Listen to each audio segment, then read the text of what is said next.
The overall goal of this experiment is to determine the effects that Nordic walking poles have on both gait patterns and postural alignment, specifically in older adults. This method can help answer key questions in the field of biomechanics, such as how can Nordic walking be used to aid in improving gait and posture in older adults, and what are optimum methods of assessing such gait and postural variables. The main advantage of this technique is that it demonstrates two efficient methods for assessing gait and posture as they pertain to Nordic walking. The implication of this technique may extend towards therapy settings, specifically prehabilitation and rehabilitation, as the use of Nordic poles may aid with various gait and conditions. Demonstrating this procedure will be Zach Bonseguin, one of my graduate students.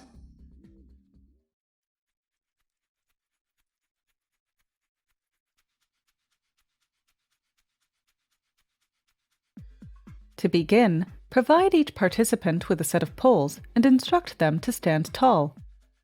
Then, have the participant place the pole's tips in front of their toes and place their elbows next to their body.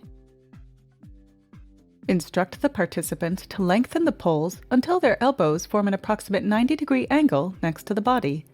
Ensure that the adjustment corresponds to approximately 65% of the participant's body height. Then, securely tighten the poles and angle the boot tips backwards.